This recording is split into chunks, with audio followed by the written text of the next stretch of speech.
Hello and welcome to the Rabblecast. My name is Eric Hernandez, along here with... Doug. I see you remember that time. Well, I fuck it up once and then I remember the second time because they're literally like a few minutes apart. So, yeah. Well, for you and me, but for the listeners, like an hour and a half. Yes, Closer. It in the depends. opposite order. Yeah, exactly. Here, there, whatever the case is. You are listening to episode number 616. Hey, it's the Prime Marvel Earth. And never mind. Fuck that. Geek. I was thinking 50 more episodes when we get to episode 666. There you go. We should probably plan something special for that one and see what happens.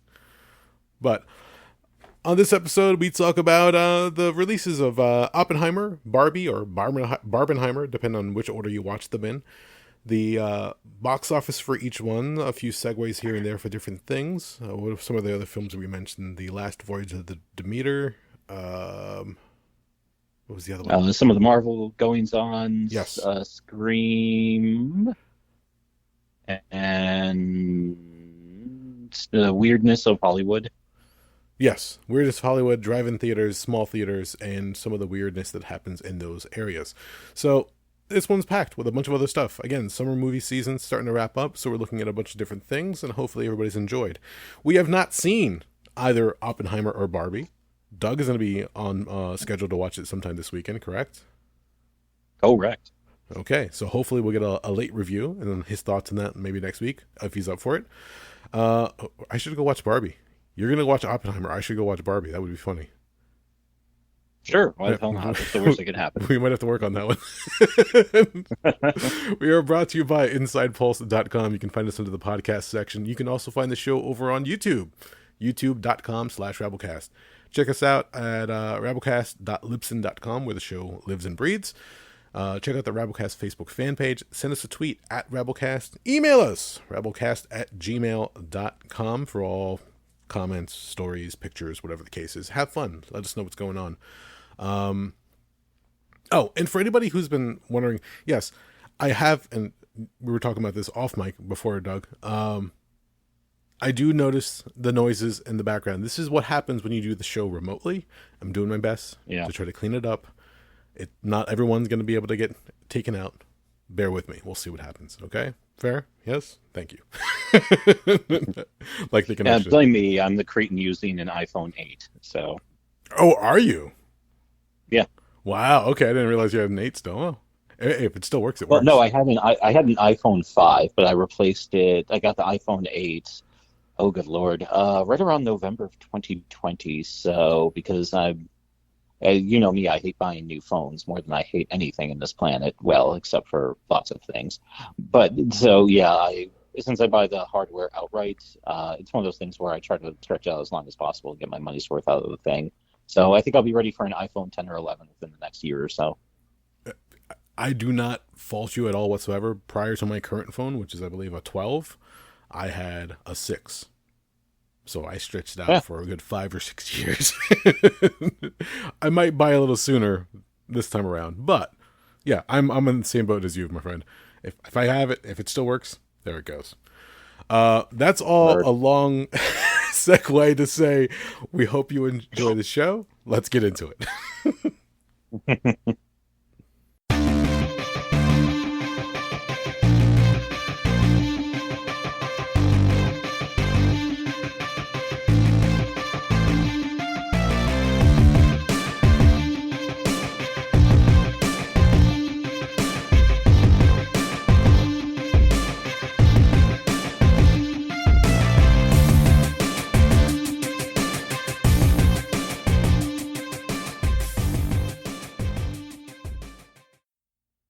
Here we are with another edition of the Rabblecast.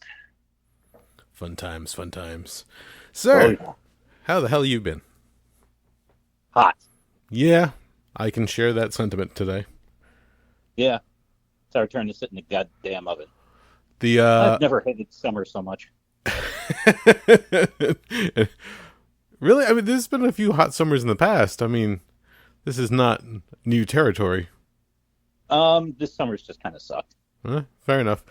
Today we were at the lab, and I went to go toss out some trash because the dumpster is right outside the back door. And I'm like, all right, this isn't so bad. I'm standing out in the summer heat. Sun's beating down on me.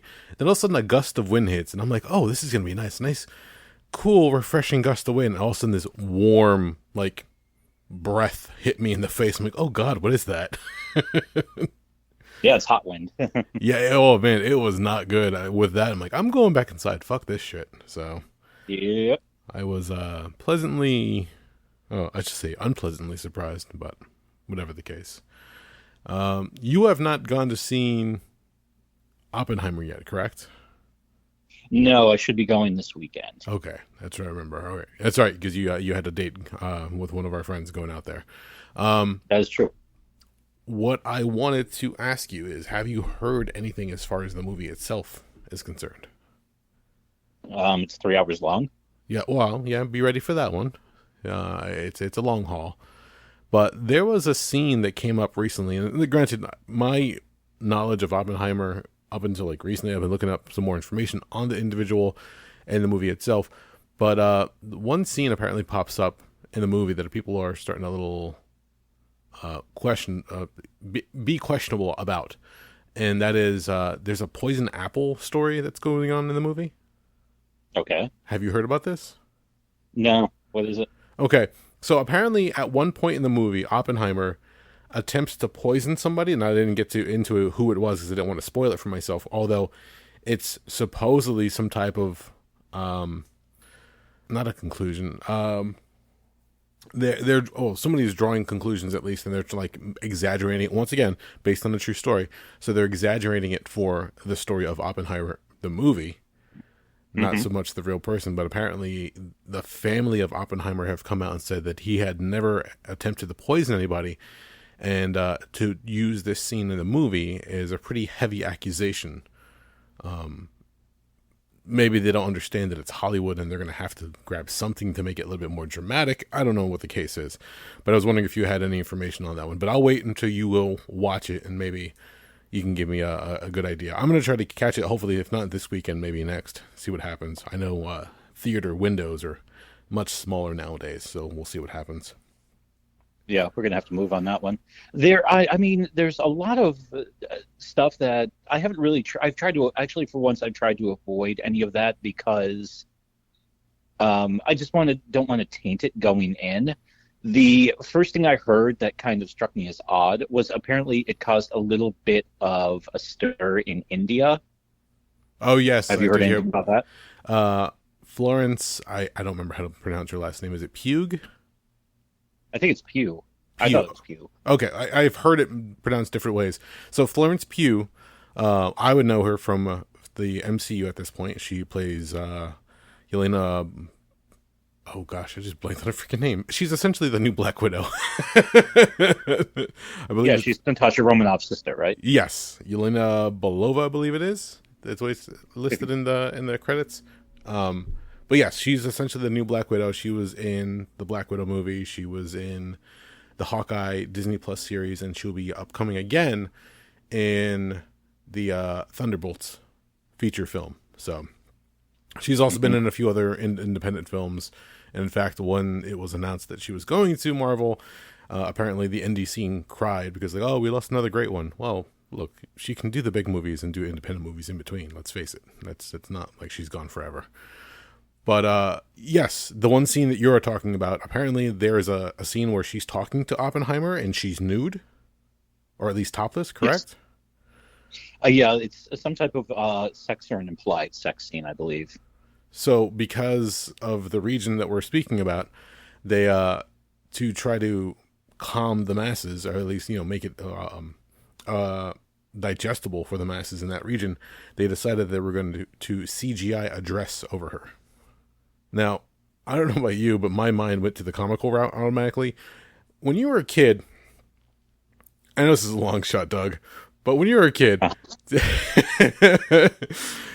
did you ever have a friend that had those books where you would have like a male and female figure, and then you would have little cutouts of dresses and pants and shirts, and they had little tabs? So you would cut out around the item along with the tabs, and then you'd fold the tabs back So you would essentially lay the dress or shirt on the character, and then you just fold the tabs back, and you're like, oh, look, my character has a shirt on. Yeah, I remember those. My cousins had those. Yeah. Okay, okay. So I'm picturing one of those, like 5 sizes too small, on Florence Pugh on screen, and it's sitting there in the middle. And, like, somebody just did like a horrible CGI job. I'm like, oh, we'll just copy and paste from this. Look, it is not unheard of for a film to be edited. Yeah, I can't even speak tonight. For a film to be edited for different regions, or for certain scenes to be cut out altogether, which I guess that scene was important to the storyline. I don't know. I don't want to say integral because I haven't seen it yet.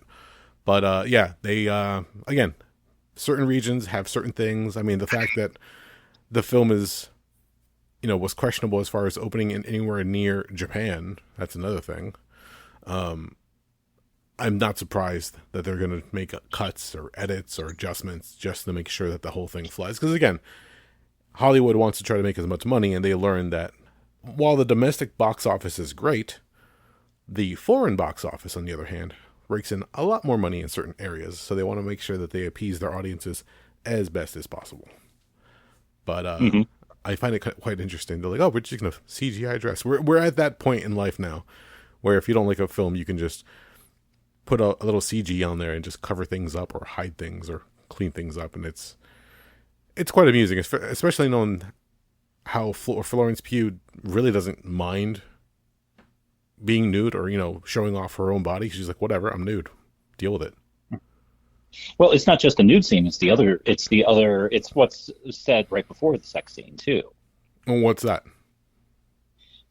So famously, and I've heard a couple of different accounts of when this happens. Apparently, right around the time after the bomb is detonated, Oppenheimer said a line from the Bhagavad Gita. Yes. I am become death, destroyer of worlds.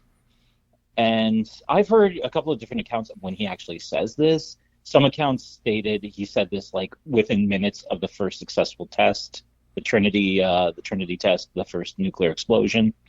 I've heard other accounts that say it was like after the fact when he was talking to some of the other scientists. But so apparently for this one, he says it right before their sex scene. So some Hindu nationalists have taken issue with that because, that is Bhagavad Gita is, I think it's the most sacred text in Hindu. Yes. And based on that, yeah, I can see that adding another facet to the scene itself being a little, But I've heard quite a few people use that quote, that line, the I am become death, destroyer of worlds, very flippantly at times. And I'm just like, do you understand the quote that you are, reusing to be using that line? It's a pretty intense line, especially given in our history when it was used as far as the bombs going off. I don't know. Sometimes people just take certain lines from history and just think that it'll make like a cute T-shirt or a post online or something like that. I don't know. That line always kind of chilled me to the bone whenever I hear it, especially knowing what followed shortly thereafter that. So, yeah, fair point. But the films. When I say films, I refer to not just Oppenheimer, but also Barbie, because we just went through Barbenheimer. Apparently, both films, Barbie and Oppenheimer, were about $100 million each to make. Which one do you think came out on top? Unless you probably know the answer, because you probably checked out the box office numbers already. I'm pretty sure it's Barbie, isn't it? Yes. Barbie, at this point, if I remember reading correctly earlier, is coasting close to 500 million globally. I think it did like 162 million on opening weekend, if I remember correctly. I can bring it up right now. But I was not surprised, but at the same time, I thought it was going to be a closer race between the two monetarily. Because I thought Nolan's Oppenheimer, like that alone, was going to be enough to bring some of the audiences. But again, we're dealing with a very interesting box office, and We're living interesting times right now. Let's see here. Opening weekend, 162 million. Yep. Gross, 237 million in the United States, and worldwide, looking at the 495 and change. So that's pretty impressive for that movie. A movie that really a lot of people wrote off when it was first announced. But now it seems to be taken off quite a bit. Even to the point where Mattel, the makers of Barbie, I don't know if this is 100% true, but apparently there is a post going around where they might be considering expanding the Mattel toy universe into film. Have you heard Okay. No, this is all news to me. Okay, if this is true, I take this with a grain of salt because, again, it's the internet, and when things get posted and reposted, it doesn't mean it's true. It just means, hey, look, somebody found this funny. So, let's see. Mattel executives reveal they want to essentially create a cinematic universe following the success of Barbie. Okay. The different properties include, in no specific order, Barney, Polly Pocket, Hot Wheels, which actually, that one actually might be able to survive on its own. I think there was a cartoon for Hot Wheels a while back. Magic 8 Ball. I can see that being a horror movie. Uno. Rock'em Sock'em Robots. That was real steel. We had that a few years ago. Or Robot Jocks before that. Very true. There you go. Christmas Balloon. Okay, I'll take your word for it. Thomas and Friends. No. Okay. American Girl. Okay. Matchbox, because Mattel has Matchbox and Hot Wheels at this point. So 2 in 1. Maybe they can make a versus movie. Wishbone. Major Matt Mason and Masters of the Universe. Okay, Masters of the Universe. We've gone down this road before. Well, with disastrous results. It seems to be following suit right now because there was a live action Masters of the Universe being developed over at Netflix. And just recently, it was announced that it is no longer being developed at Netflix. I don't remember the name of the live action actor that was picked to portray Prince Adam / He-Man, but it has been estimated that Netflix has already dropped about $30 million into development just to say, nah, we're going to pass. Wow. Yeah, it sounds like something's going on with that. So, yep. On the other hand, though, just to go further down this segue,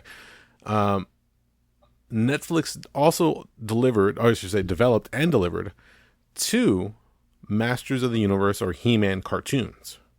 The first one was Masters of the Universe Revelations, which Kevin Smith, Mark Bernardin, Mark Hamill all worked on, wrote on, whatever the case is, their specific roles.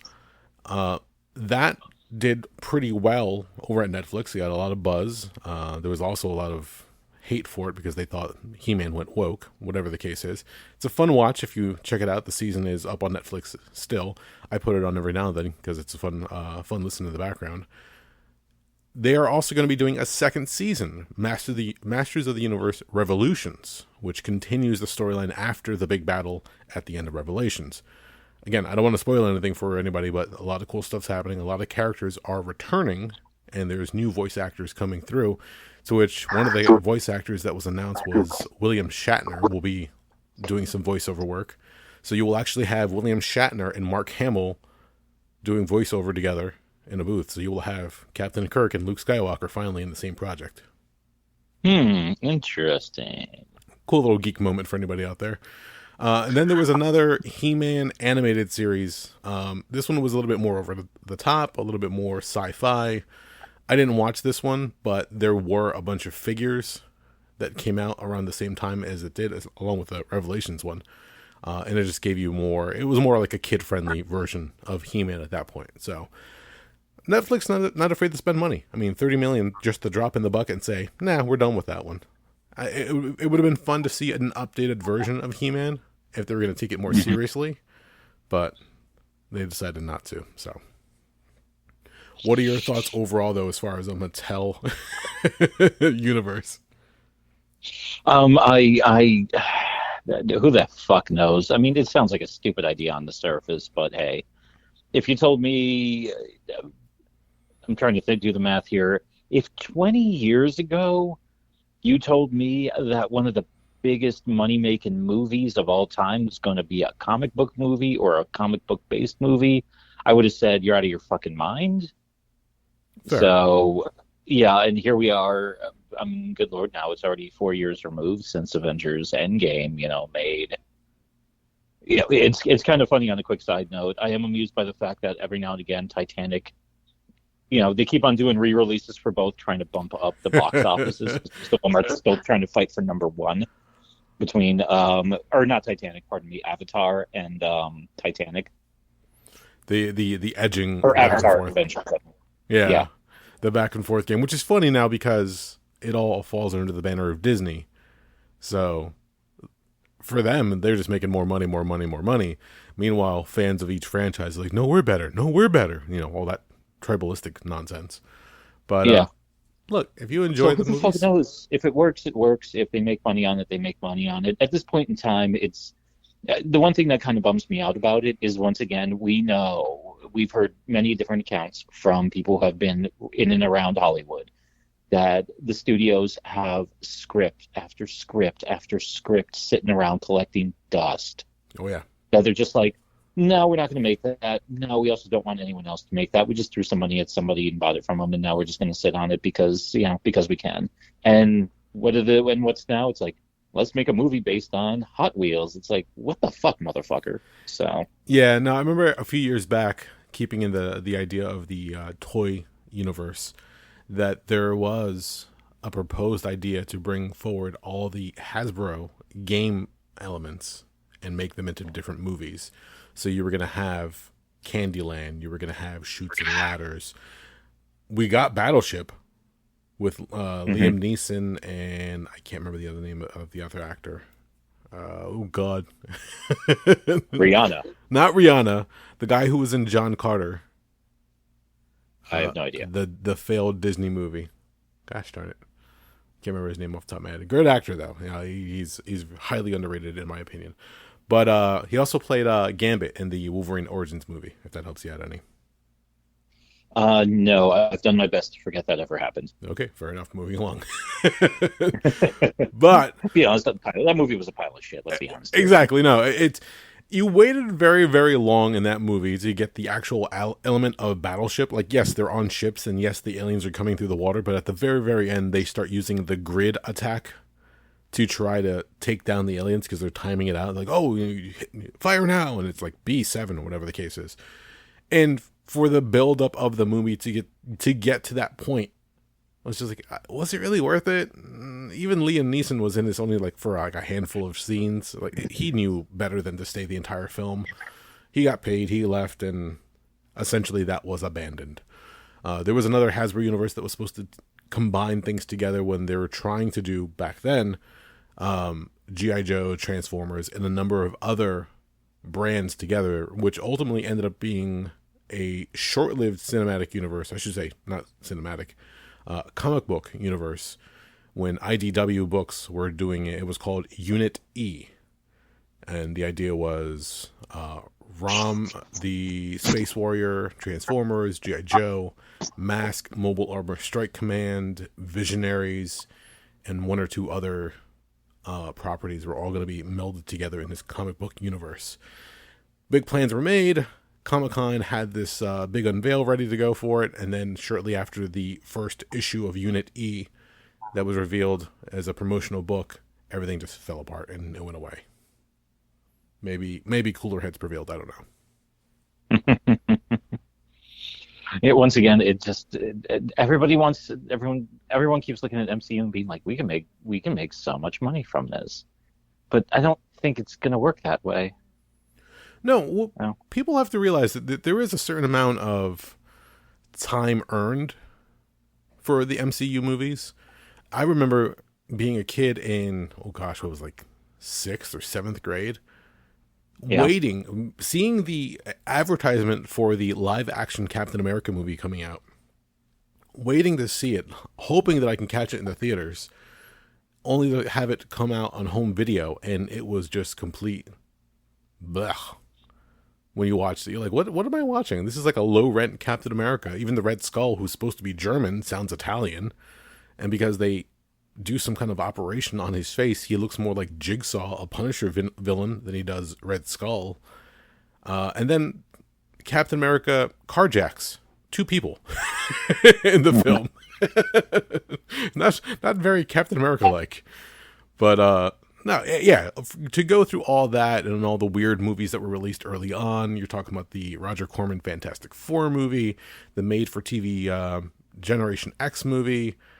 It's just, after a while, it's like, when are we finally going to get it? And I think, again, we've talked about this before, Blade was the first one, like, oh, this is what it could actually be on screen. Like, all these properties could hit this level.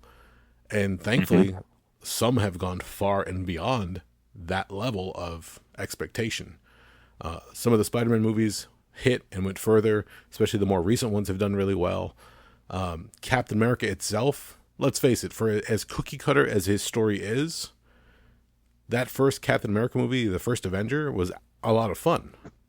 So, and then of course, Endgame and Infinity War, and a lot of the bigger movies, Civil War, Winter Soldier, those ended up being very good movies because they're not just comic booky movies. They know what they are, and they try to like grow past that. So Winter Soldier is still like one of my favorite movies, hands down, because it's not a comic book movie; it's a spy thriller. Just happens to have it just happens to have comic book characters in it, but it's still, and yeah, it's a very good thriller. Yeah, you're exactly right. So with that, it's not just like DC. I know this is a dead horse we're beating here. Just saying, oh, we're going to make a cinematic universe, combined titles all together. I'm like, yes, that's great in theory, but that they're the next ones that should be able to pull it off, and that's a good example of how not to pull it off so far. Like, for as many times as they've failed to try to bring it together to make it cohesive, it just doesn't feel right. It doesn't have that right, the right beats or the right rhythm to it to really make it shine. All these other universes trying to come together. It's just like, it's not just, it's kind of like back in the day when executives, especially online for marketing, like, we want to make a viral video. We're going to hire you, and you're going to make us a viral video, and we're going to have all these hits and all these views. It's not that simple. When you make a video, there's something to it. There's a certain amount of magic, a lightning in a bottle that happens. And if you don't have that, you can't just buy it off the shelf. Nope. And I think that's part of the writing process. Getting back to what you're talking about, making these different IPs into movies from Mattel, and especially from Hasbro, when you have all these script ideas that are just laying in a room somewhere. There was an image that Rob Paulson, very famous voice actor in the world of VO, he posted a picture when he went, I don't know if he went to a meeting or whatever the case was, but there was a place he went for a get-together, a business meeting of sorts, and as he walked past, they had this small room stacked high with piles of scripts. And they're not even in boxes. They're just sitting on one on top of one another. And they're sitting there, and he goes, just in case, if you're wondering what happens to all the scripts that make it to Hollywood, most of them end up here. And they're just, again, in a room. Most of them probably haven't even been touched or read. Others that have just been taking up space in the corner of a room somewhere. And yeah, I mean, what was the list, the blacklist of all the popular movies or the scripts that have been unproduced? Oh, what? I remember back in the day, How Did This Get Made would talk about, there was a blacklist, and it was the list of all the movie scripts that were written that got some notoriety, like in Hollywood scene, but nobody had picked them up to actually make them. Gotten to the point where I think there was even like a podcast where the people would get together and do readings from certain scripts, just to give you an idea of like how good the script was, story-wise. But again, either, like you mentioned, a studio buys it and they just let it sit in a corner, like, oh, that's ours, we're going to hold on to it for however long the terms or the rights are for it, 5-10 years, and they won't do anything with it. Why? They're too busy with other stuff, not popular enough as far as like a brand name or anything like that, or they'll buy it so that another studio doesn't produce it, and they'll just hamper their competition. That's pretty much it. Yep. So Hollywood's fucking crazy. It really is. The front office portion of it gets really silly and really petty at sometimes. No, and you're exactly right, because I think one of the many contributing factors to the entire thing is you have executives with egos the size of all outdoors. You've got that cutthroat mentality of, well, if we're not going to make money off this, I don't want anyone else to ever make money off of this. We know what people want, regardless of what they say. Oh, this is doing well, but this is not my pet project, so I have to hamstring it. It's just story like after story of just dumb shit like that, where it's just, I mean, like, just make stuff and put it out there, and like, why the fuck do you have to over fucking think everything? But I don't know. It's such a strange animal. I actually just recently, the other day, was watching a video about what could have been if Tim Burton directed the third Batman film. Oh yes, this has been going on for a little bit. Yeah. Yeah, and it's interesting, some of the stories, like some of it's speculative, but it is kind of interesting about how they had very different ideas and about how pissed off they were at him because he made such Batman Returns was so dark. And McDonald's like threw a shit fit because it's like, what the fuck kind of movie did you put out with this? We've got like so many toys we need to push with our Happy Meals. And you made this movie where people are being electrocuted, thrown out of windows, and there's people wearing latex and rubber, like, licking each other. I'm in. I'm not complaining either. I mean, that fucking movie, that movie was Boner City for a 12-year-old me, to be honest with you. See, I don't recall the backlash. Maybe because we were younger at that point. But the whole idea of, oh, it was too dark and we got to sell toys. I remember I had the commemorative cup from, what was it? Was it McDonald's? The little... Yeah, they had the tie-in. Yeah, so the special cups, the toys, and all, we got all that stuff. There was... I that's where I think like the executives, the front office portion of it just gets in their own way sometimes. It's like, all right, it's not selling as well. Try to find a workaround. Make it work to your advantage. Like, don't fucking push up against it. Lean into it, motherfucker. Do something. Mm-hmm. But I don't know. Yeah, and I love that idea that, the what if for Tim Burton, because you never know. There might be a return of Tim Burton to a Batman property at some point or another. The one story element that I always wanted to see play out, or actually two of them, I should say, is Robin Williams back in the day was lobbying hard to play the Joker. And for whatever reason, he was just like stonewalled left and right. At one point, there was even a rumor that he might even do the Riddler before Jim Carrey got his hands on it. And that would have been an interesting take. Well, the story I heard is when they were casting the Joker, they wanted Jack Nicholson, but they basically dangled the role in front of Robin Williams and basically used him as a pawn to convince, to basically push Jack Nicholson to take it, since he was him and Han about it. And apparently Robin Williams was pissed about that for a few years. And then he got even more pissed off some years later because they were talking about offering him the Riddler. And then all of a sudden they're like, well, Jim Carrey's at peak Jim Carrey, so we're going to go with him. See? Just petty nonsense. That's almost that story reminds me of Arnold Schwarzenegger when he played a prank on Sylvester Stallone. I don't know if you heard about this one. Refresh my memory, guy. So Arnold and Sylvester Stallone famously competed in the 80s in action movies because, one had to one up the other. And the idea was that Arnold wanted to try to essentially prank Stallone, and by saying, hey, look, we're going to start this story, and I want it to get out there that I'm going for this movie called Stop or My Mom Will Shoot.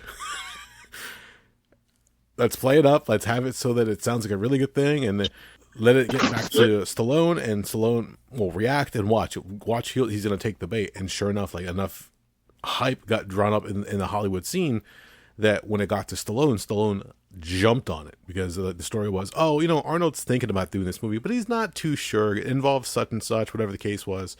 But supposedly the script is really good. Stallone, wanting to outdo Schwarzenegger, jumped on the film, to which then Schwarzenegger to this day still has a great laugh about it. Because he goes, I wasn't going to do it. I just wanted to see if he was going to be dumb enough to jump on it. And he did. And if you've seen Stop or My Mom Will Shoot, it's not a good movie. No, it's pretty ridiculous. So, yeah. It was the softer edge of the 80s muscle-bound actors doing action flicks. So, I don't know. It's Hollywood, again, can be a really, really weird place at times, and very locker room-ish, where things just get talked around, rumors are thrown back and forth. I mean, look, even now with the strike going on, when Fran Drescher was calling out different people, and in particular Bob Iger, when he made those tone-deaf comments about all the people on strike and what they're asking for, when Fran Drescher calls him out directly, a lot of people are saying, whoa. This isn't like the old days where there was only like 2 or 3 studios, but there's still a small number of studios. And if you call out executives, a few phone calls can get made and your career is pretty much dead. Mm-hmm. So I don't know what Fran Drescher is doing as far as work these days, outside of being the president of the Screen Actors Guild, but I'm sure she still works on TV or movie projects, whatever the case is. If not in front of the camera, definitely behind the camera. So that was a little ballsy of her to go out there and say, hey, look, those comments that you made are pretty freaking ridiculous. Dumb for you to say that, whatever the case. That's all over the place. So we'll see what happens. I'm sure she's living off those sweet nanny residuals. Probably. I mean, let's face it. Streaming is, top performer right now, but cable's still out there. Oh, yeah. So somewhere it's on repeat and syndication. So I don't know what's going on with that, but we'll see. Getting back to some of the different films. So I had mentioned that Oppenheimer and Barbie had about $100 million each as far as budget is concerned. Do you want to take a guess at their opening weekend? Let's see here. For Barbie, I'm going to say, are we talking domestic or international? For Oppenheimer. Well, domestic or international? Domestic. Domestic. Oppenheimer, I'll say $200 million. 82 million and change. That's it? For the opening weekend. Wow. Now, for worldwide or global, however you want to call it, they're going over 230 million. Not bad, but apparently people wanted to see Barbie more than they wanted to see Oppenheimer. Mm-hmm. I don't know. We have to wait and see. All right. It's not a bad thing. Like, all right, obviously Barbie at this point is deemed a success. We've talked about studio math. You have to make double your budget, but you also have to double the budget essentially because of advertising and everything else. So if Barbie was at 100 million, they want to make, well, if Barbie was 100 million and then you include advertising, that's another 100 million. You're at 200 million. You want to make at least 400 million. Well, globally, they're past that. No problem. Now for Oppenheimer, we're not that far. We're about what we said here. So 230 million. They still got about another 170 million to go before they can be deemed quote unquote successful.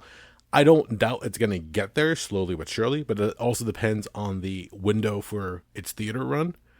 If they cut it short because they're like, oh, we can make more money if we just send it home and on digital and buy it video on demand or rental, whatever the case is, then it might not hit that. So it might be deemed like a soft failure. But from everything I've heard, if you like Nolan movies, it's more of that. His style, his cinematography is just fantastic. And then, of course, you have the story of Oppenheimer itself. So if you're a historical buff, you have a lot to go off of as well. But it all depends on what the audience wants to see. Mm-hmm. So yeah. What was the other one I want to talk about? There was another movie coming out, I believe, early August that I didn't hear about it too much. I don't even know who's in it, to be honest. So I'm going to try to bring this up right now as we're talking about it. Have you heard The Last Voyage of the Demeter? Oh, yeah, the movie. Yeah, it's got something to do with Dracula. Yes. In the Bram Stoker story of Dracula, there's this one part in the book they talk about. It's funny because in the book, it's this small section. I recently listened to the audiobook version about 6 months back already.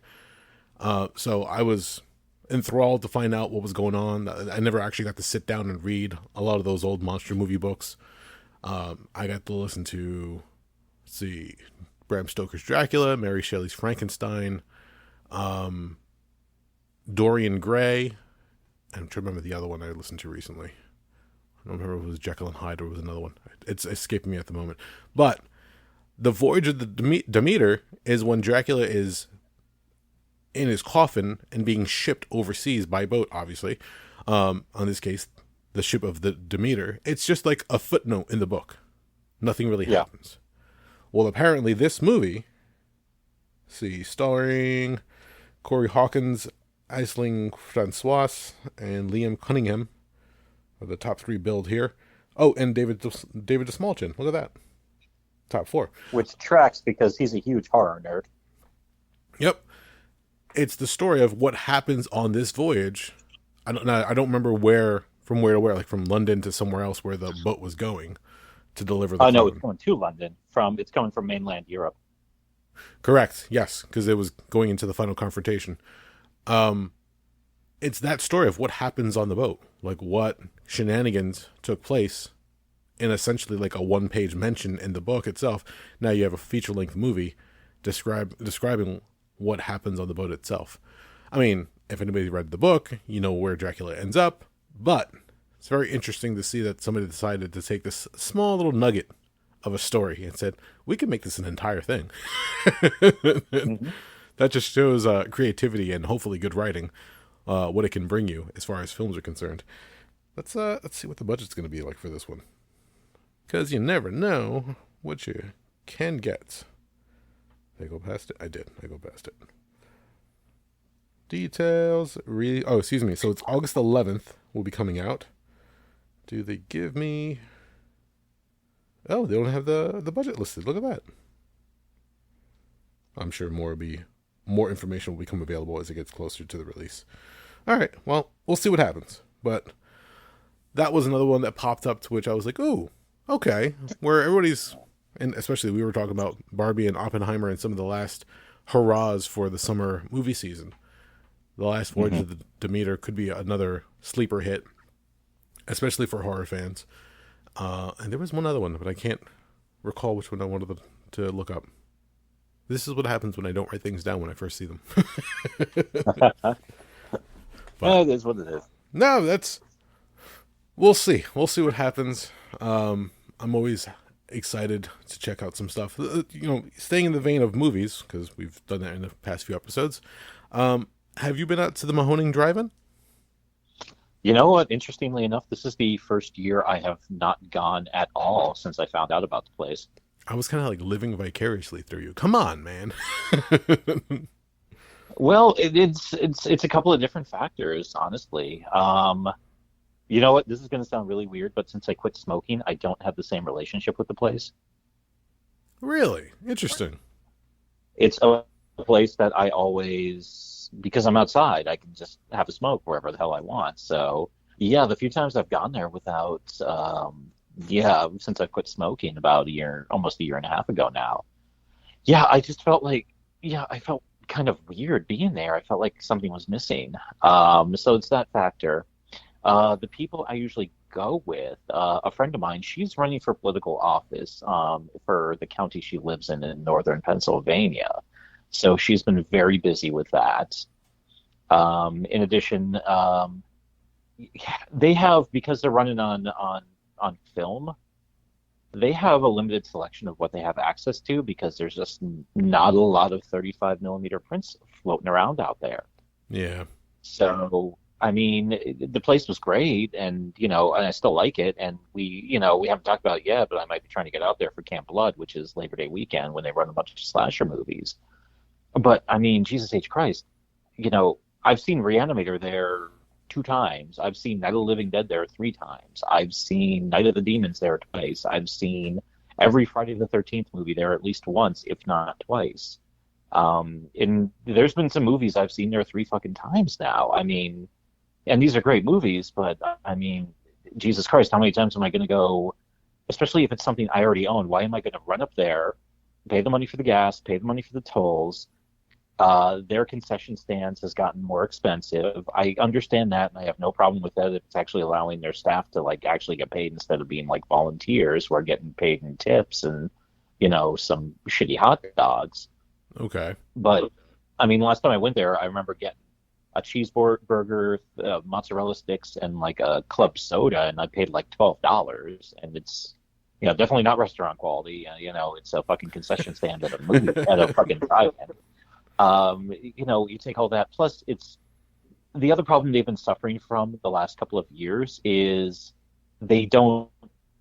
They have the same problem Vince McMahon has. They're like more, more, more. We need more. So, for example, I'll give you a good example of this one. Last year, two friends of mine, they're doing a David Lynch night. So they ran the Twin Peaks Fire Walk with Me movie, and I think they also did Blue Velvet, maybe something of that nature, one of the other Lynch movies. Okay. So what they did was they said, well, we'll start the movies at dusk, and then not long before dusk, they said, oh, never mind, we have a David Lynch themed band that are going to play for 30 minutes at sundown. And oh yeah, we can't afford to pay them, so we're just going to put their Venmo up on the screen. So if you feel like tipping them, go ahead. So they ran that. And then also on top of that, I think they also had somebody who worked on some David Lynch movies there. So they interviewed them for like another 20 or 30 minutes. So you're already getting to the point where, it's summertime. The sun's going down at 8:30 or later sometimes. You're running two movies with a half-hour intermission between them. Those nights get real fucking late real fucking quick. Yeah, I can see that, definitely. Yeah, so I mean, they have this bad habit of it's like, oh, we need to add this in there, and oh, we'll throw this in the mix. Oh, and we can do this too. Like I remember the one year I went and they had an author. He was a pretty good horror writer named Grady Hendrix there, who gave like a 45-minute speech about slasher movies based on the research he did for some books he wrote, and it was really cool. But I remember like talking about it with a friend of mine and just thinking, you know what, this is cool, but this is not what I'm here for. We're not at Barnes and Noble to hear, an author speak on something. We're here to watch some trashy fucking horror movies, fuck's sakes. So can we just get to the trashy horror movies rather than hearing some fucking knob fucking jack himself off verbally? So, yeah, that's kind of been, it's been very interesting, but like I said, like our tenure has kind of, and then throw on top of that, a friend of mine has gotten into multiple arguments with the guy who runs the place. So that has also not helped anything either. Over anything in particular, or you rather not say? They have some very odd rules about how you can arrive there sometimes. So a friend of mine was going there to, whatchamacallit, he was going there for an event where he was going in, I'm trying to remember what it was. Oh, it was 3 years ago during the pandemic, or at the height of the worst of the pandemic, and they had Bruce Campbell there to make an appearance. So a buddy of mine, he actually paid the extra fee where he got to go there early and get a photo op with Bruce Campbell. Okay.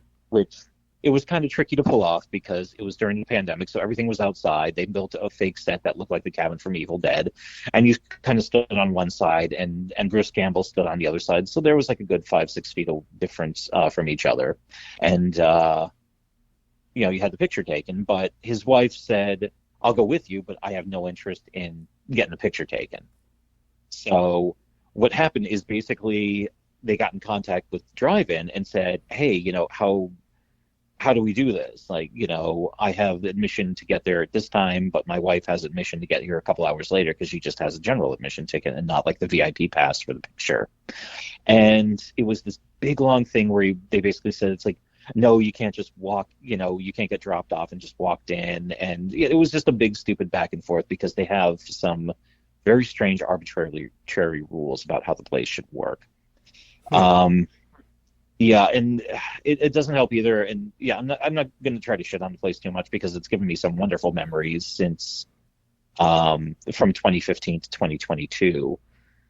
But yeah, it's just, it ain't the same place that it was. And part of it too was, I mean, they had this boom during the they were really starting to blow up about 2019 or so. That was the first time they actually had a sellout there because they made an announcement about it because that had never happened before at the place. I mean, Christ, I remember going there a few times in the early days and there'd be like maybe 15 to 20 cars on the lot. So then they get to the point where they're starting to get sellouts, and then the pandemic hits, and that was one of the few relatively safe ways to see a movie. So all of a sudden, they were doing gangbusters in that summer and 2020 and 2021. And so let's just say some of the folks who work there kind of got a big head about their place in cinema. Gotcha. Yeah, and leave it at that. It's safe to say that they've gone beyond their garage band days. Yeah, when they get to that point where they're like, yeah, being self-important doesn't help nobody. And yeah. Well, I'm still trying to make it out there, hopefully one weekend, one summer, who knows when, because I definitely want to take my son out there. I saw whenever they do the Ninja Turtles movies, thankfully he's fallen in love with them as well, just like we did when we were kids. So if we can go out there and check them out. But the problem is, like you were saying, the summertime might be a little bit trickier to go because, you know, he doesn't like the heat and he's pretty much used to being in an air-conditioned environment, whether it's school, whether it's karate class, whatever the case is. Being out in the heat for too long, he goes, all right, I'm hot, and he just wants to leave at that point. He just wants to drop and walk away. And I'm just like, all right, come on, you've got Spanish blood, you can take this, relax. But he's not quite there yet. We have not unlocked that mutant power yet. So when he gets too hot or too sweaty, and oh boy, does that little boy sweat. We got his hair cut really short, not like to the scalp, but you know, he got it buzzed short all the way around, and we took him to an arcade, and he's jumping up and down. He's playing pinball. He's excited, and he was playing Monster Bash. And I look over, and you can see the glistening sweat in his hair. I'm like, oh my god, he's indoors in air conditioning, and he's still working up a sweat. All right, good on you, kid. Damn. But yeah, I just put him out there for a movie. Let's say even if we were to watch the first two Ninja Turtles movies, that's like what, at least 3 to 4 hours. Not to mention you said the intermission. And God forbid if they have at this point an interview or anything else before or after the films. That kind of reminds me of the story of Kevin Smith. Now that he has his own movie theater, what they'll do before certain films, if you go for, you know, watch a movie with Kev Nights, so like when The Flash came out, you could buy a ticket for the movie, but if you paid a little extra, you can stick around during after the film itself, and they'll do like a little Q&A session. So just pretty much nerds geeking out over the movie, what they didn't like, what they liked, whatever the case was. But they'll do certain events before the film sometimes. So like they were showing the Clerks animated cartoon, and they had like an auction going off for different props that were in movies. The auction ran for like an hour or two before the actual event kicked off. And he said at one time, one of the events ran so long that people were leaving when the sun was coming up. Jeez. So, okay. I mean, I'm a Kevin Smith fan. I don't know if I'm that much of a Kevin Smith fan. Who knows? Maybe I have to go to one. Maybe it's infectious. You just don't want to leave. But, like you said, if you're going to go for an event, you're going to watch a film, especially drive-in or a small theater, you want to see the feature. That's what you're there for. The other stuff is just extra and bonus. So, let's get to the feature, and then from there, let's enjoy the rest of it. But for it to drive as long as it did for some of these events, not just the drive-in, but at the small theater, it kind of loses some focus of what you're there for. So hopefully it can be reined in a little bit. Like I said, I still have not been to the Mahoning. As far as I know, it's still a great place, so I just want to go check it out at least once, hopefully. Who knows, if not with my family, maybe I can convince you to go out. We'll hang out for a while, and if you get bored, let's leave. No, I'd totally be down for it. Like, if you go out there at some point in time, like, I'll totally go. You know, if you end up going out there, let me know. I do warn you, if you're going to bring your kid, though, be fully prepared to explain to them what the weird dudes are smoking out of a pipe a couple of cars down, and why does it smell so bad? Yeah, no, I'm fully aware that those conversations are going to have to had a few times. One of our neighbors likes to partake of some every now and then. So when we walk out, we're generally just look at each other and go, skunk, skunk. And he goes, yeah, skunk. There you go. So like, all right, let's just leave it at that for now. So for the longest time, he's going to have that smell associated with skunk. when he finally realizes there's such a thing as skunky weed, it'll be a whole different revelation for him. So we'll see what happens. He'll figure it out by the time he's a teenager, if not sooner. I'm sure. Like I said, for the amount of BS that we grew up with, and the DARE program and all that other nonsense, and you hear the war on drugs, blah blah blah, blah, I'm just going to lay it out flat for him when it comes to that point in time. Once he finally realizes what's happening, who knows? Maybe he'll listen to this beforehand and have it spoiled for him.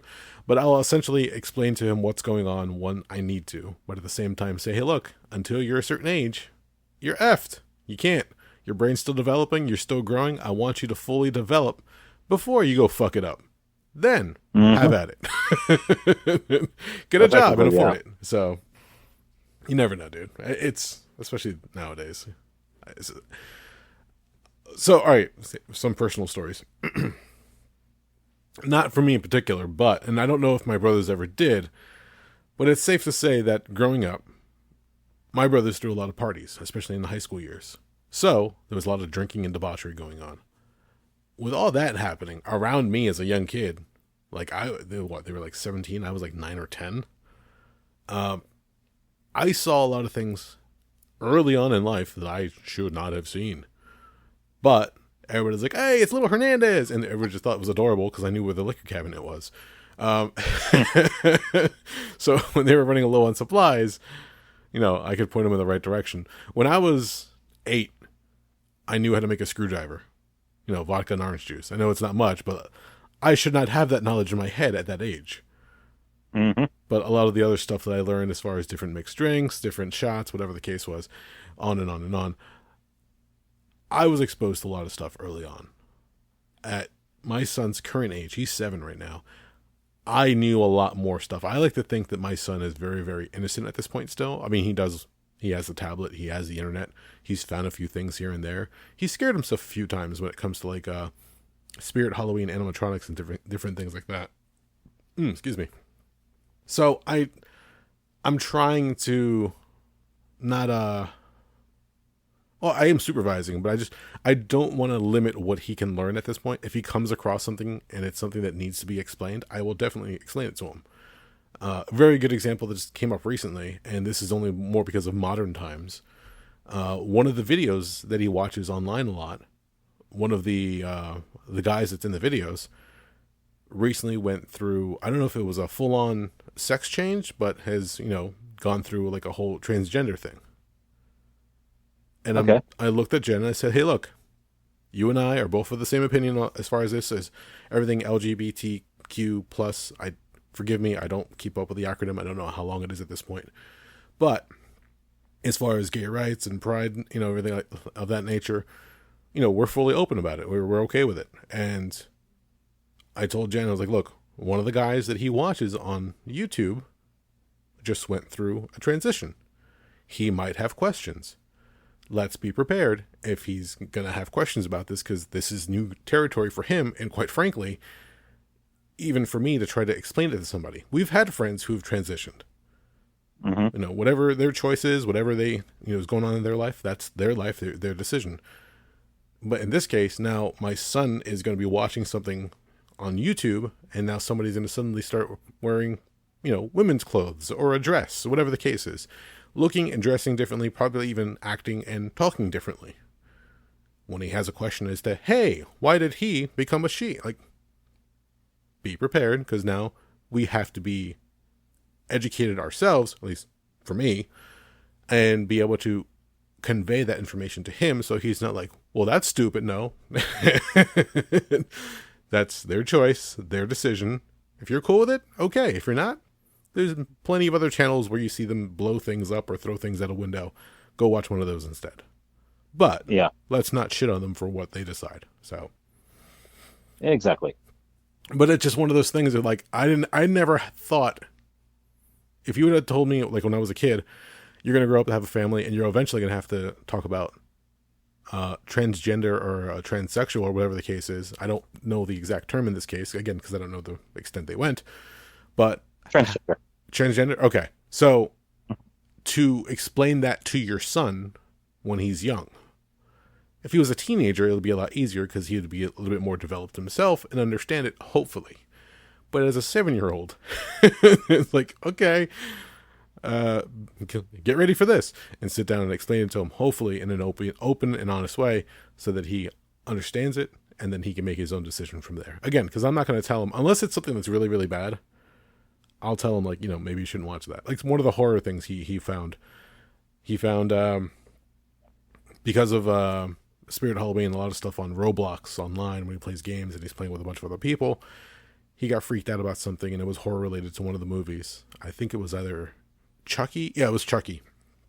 Because he freaks out whenever he sees the Chucky doll now. He doesn't like it. Okay. We were at the mall. We were walking by Spencer's, and they have a Chucky up on the shelf. And he goes, I don't want to go in there. I'm like, why? And I'm looking around like, there's a lot of cool stuff. And he goes, no, there's a Chucky doll there. I'm like, okay, I got it. Got you. It's not that, dude. It's just a toy. It's not real. And I have to explain the whole thing. And then we walked in. But as we walked in, he like gave Chucky the side eye the entire time. But one time he was watching a video late night, and I walked into the room and I said, "What are you watching?" He goes, "I saw a Chucky video." I'm like, "Should you be watching a Chucky video?" He goes, "No, probably not." I'm like, "All right, how about this? No more scary stuff before bedtime, right? Because obviously that's gonna freak you out. It's dark around the house. There aren't too many lights on. And if you get up in the middle of the night and have to go to the bathroom, I know you're going to be scared if you have to walk across the hallway." He goes, "Why? Are the lights going to be off?" I'm like, "Well, yeah, it's dark." Yep. So now we leave like one of his lamps on low light just to be safe. But, just to explain to him, like, you're fine. It's going to be okay. And slowly but surely, I don't know if he grew out of it, but he definitely has learned to, handle it better. So hopefully we'll see what's from there. But we've gone to that same Spencer's gift store a few times. He doesn't side-eye Chucky as much. He pretty much ignores it now. So if that's cool, you can check things out and enjoy them for what they are. The one that did pop up this year, and you'll appreciate this one. Every year, he likes to go to check out the animatronics at Spirit Halloween. It's become like a little bit of a thing for him. Yeah. One year we went when he was 2 or 3. I think I've showed you the video a while back. We're checking out different masks, looking at different things, and he finds this fake chainsaw. He picks it up, he hits the button, and you can hear the chainsaw sound effects. He puts it down, runs over, grabs a clown mask, puts the clown mask on, runs back over. At this point, I had put away the chainsaw, and he's looking up at the chainsaw, pointing, goes, Daddy. Oh, you want this? Okay. I give him back the chainsaw, completely unprepared for what's about to happen next. He then looks towards my wife, wearing the clown mask, holding the chainsaw. My wife is recording with her phone. He then hits the button and looks at the camera, and then he raises the chainsaw. I'm like, what the fuck is happening right now? He put the clown mask and the chainsaw together, like, oh, this would look cool. And he posed for the fucking camera. I was like, okay, sure. Fast forward to this year. In fact, yesterday, he found the sneak peek of all the different animatronics coming to Spirit Halloween this year. A lot of the shops are going to be opening up this and next month for the Halloween season. So he checked out all the different animatronics. He was showing me all the clowns. He was showing me all the scary ones. And then he finally says, "Dad, I don't think I want to go to Spirit Halloween this year." I was like, "Why not? You love going." I was like, "It's something we look forward to all the time now." He goes, "Yeah, they got a lot of cool stuff, a lot of scary stuff, but they have one animatronic there that I don't want to see." I was like, "Okay, which one is that?" And then he looks it up and he points at it. He goes, "Yeah, they got Leatherface there, and I don't want to go this time." I'm like, "All right, how about if we go, but we'll stay far away from Leatherface? How's that? We don't have to get anywhere near him." He goes, "Yeah, but other people are going to be hitting buttons and hitting the sensors, and I don't want to see him." This is the same kid when he was about 2, 3 years old, picked up a chainsaw and a clown mask and thought, "Hey, this looks cool." Very weird. Like, I don't know, like whatever developed in his head. Now he has a certain, fear of it. I said, "Okay, you don't have to go to Spirit Halloween this year." Excuse me. You don't have to go to Spirit Halloween this year if you don't want. Just let me know, and if you want to go, we'll go. He goes, "You know what? I think we'll stick to Home Depot this year." Because now everybody's doing their own Halloween displays. to get in on the Halloween sales and everything else.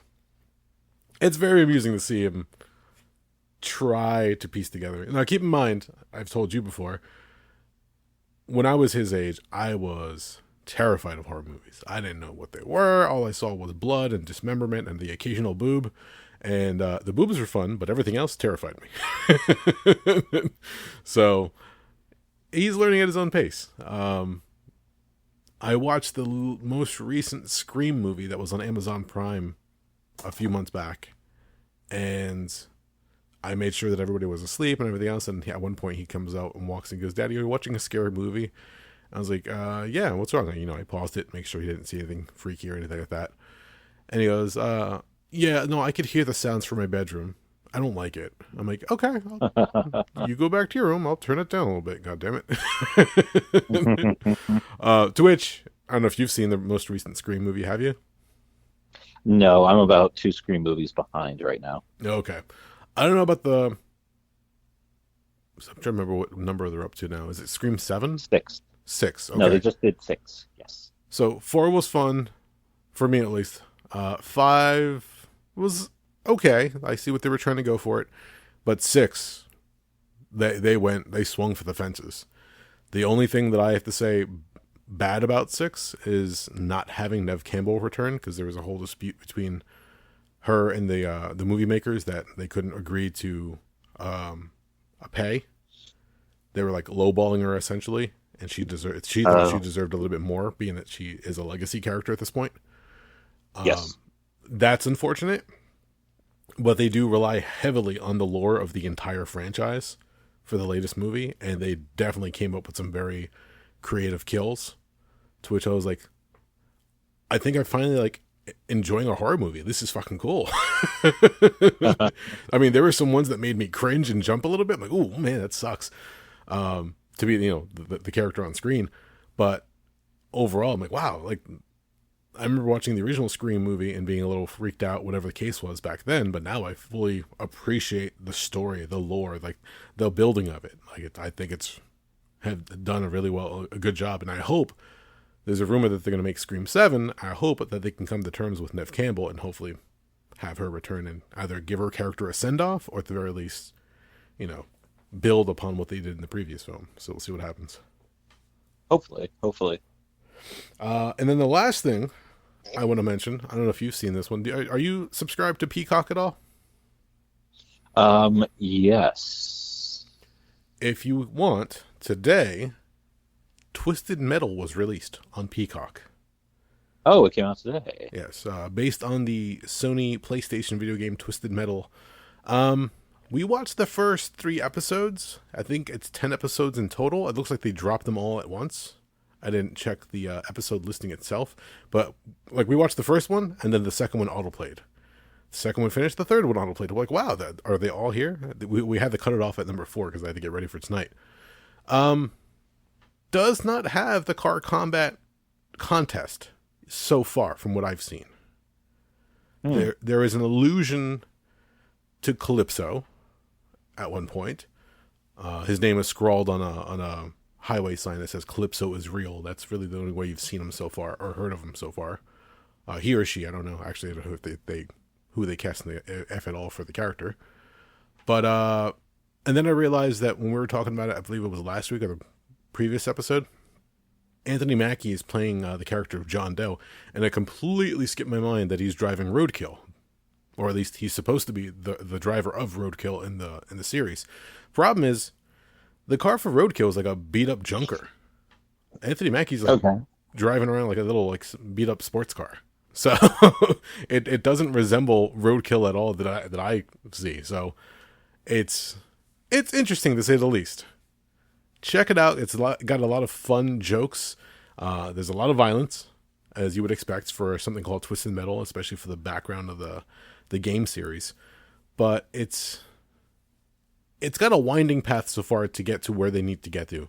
Essentially, the main thrust of the show is Anthony Mackie's playing a delivery man. They call him a milkman. Okay. And then he just has to run supplies or medicine back and forth to different places. Neve Campbell, who's in this series, not in Scream, she plays Shadow. and she is the head of San Francisco in this crazy post-apocalyptic world, and makes a deal with Anthony Mackie's character to deliver a package to Chicago.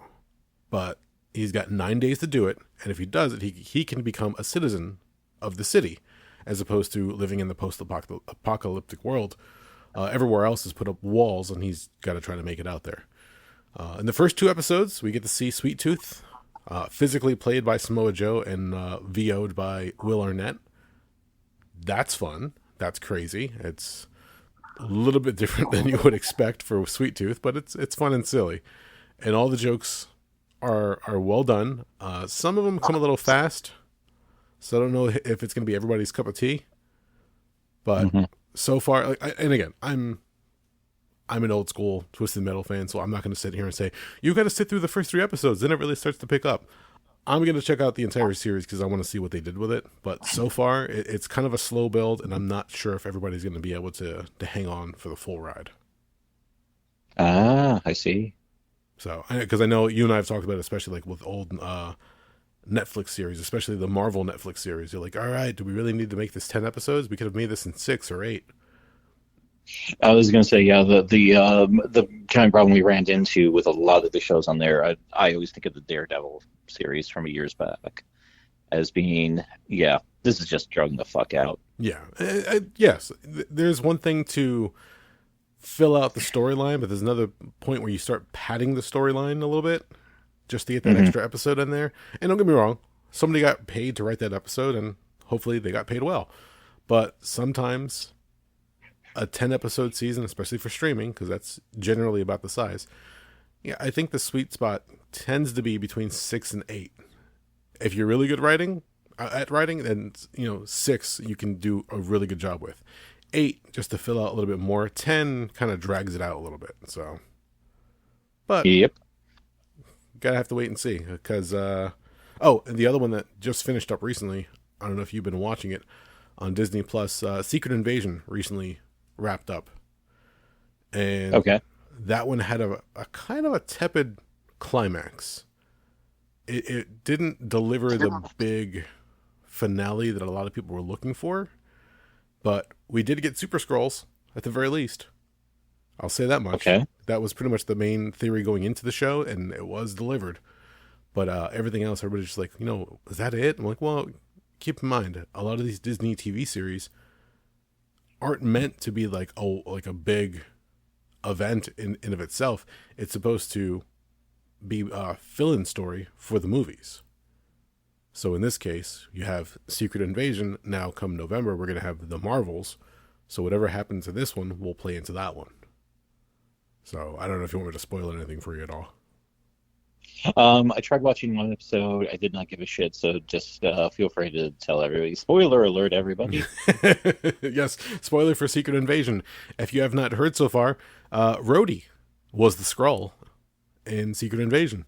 And they revealed at the end of the series that it looks like he's been a Skrull since the events of Civil War, when he was inadvertently taken out by Vision and had to go for, the body scan, the MRI, the whole deal. Because when you find him in the Skrull base, he's still wearing his hospital gown, or his hospital clothing, I guess you can say. And he has no use of his legs. So people are like, fuck. That means real Rhodey doesn't know about the blip or the snap. Real Rhodey doesn't know that Iron Man died. Oh, geez. See, that the implication of that is like, oh, okay, that's left unsaid. Fuck. So how Marvel decides they want to handle it from here is going to be a very, very interesting one. So again, another spoiler, Nick Fury survives, because if you have not seen the Marvel's trailer that was released during SDCC, at least the weekend of, then you see he's in the trailer, so he made it. And Emilia Clarke's character of Gaia becomes the second Super Skrull during the series itself. There was another one by the name of Gravik, who was one of Fury's top soldiers at one point in collecting the blood of all the Avengers during the Battle of Endgame. So when the recovery effort was going on, Fury had everybody go out there and recover samples, and they were keeping like a database.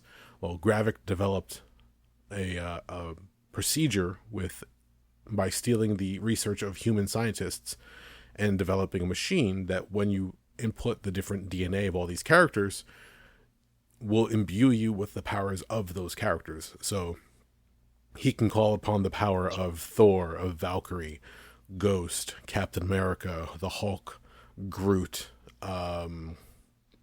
Dave Bautista.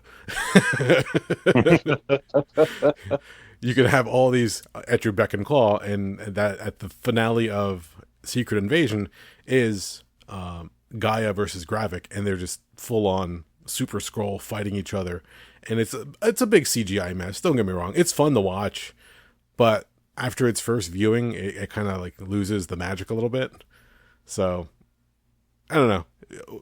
Viewer beware. It's a fun story to see what's going on, but everybody was expecting more Skrulls as far as the heroes are concerned. But you find out that a lot of the global infrastructure, or like a lot of the leaders, have been replaced with Skrulls, and have been for quite some time. And how that plays out going forward, we'll have to wait and see, because they were talking again about the Kree and the Skrulls. So that might lead into the big Kree-Skrull war, which might play out on screen, but that remains to be seen how they're going to develop that storyline. So we'll see. But overall, Secret Invasion fun. Just the ending of it, you're just like, I thought they were going to give us a little bit more. Fuck. Okay. The whole Rhodey thing is a shocker and heartbreaker. But now going forward, I'm definitely looking forward to the Marvels to see how that all plays out. But that'll be until November. And yeah, that's about it. Yeah, cool. Hope I didn't bore you on that one. No, I mean, it's not just for me. It's also a question of, it's like talking and telling people what's going on with what's up and this and that, the other thing. And, it's all good. Not everything is for me, but it also doesn't mean that it can't be talked about on the show. Like I said, and I try not to be like weird and negative about stuff, but I've just, the MCU has kind of lost its magic for me, which is funny because I'm sitting here watching Thor Ragnarok and I'm thinking about, man, this movie is just fun. But I don't know, I just kind of lost a step or two with them. But, shit happens. Not everybody can. They were already on a God tier run. So, I mean, you can't keep that up forever. Yeah, now after Endgame, it's kind of hard to ride that wave further. And the more recent films and TV projects haven't been as cohesive. So it definitely doesn't have that same touch or feel. I'm just hoping that they can piece it together down the line where it makes more sense. But again, with everything going on right now with strikes and delays and things moving around, the only thing I'm really looking forward to outside of the Marvels is Deadpool 3. If that can pull it off, I think they could use that as a springboard to try to make everything else fall back into place. Because that also means we'll have the introduction of the X-Men. That could be very interesting. Yep. So, but all right, we'll wait and see. Otherwise, I think you and I have put in our time for tonight. How do you feel? I'm ready for bed. I definitely second that sentiment. So, if you made it this far, thank you for listening. My name is Eric Hernandez. And I'm Doug. I'll remember that one of these fucking times. Nah, no worries. It's funnier when you don't. Thank you for listening. We are the Rabblecast.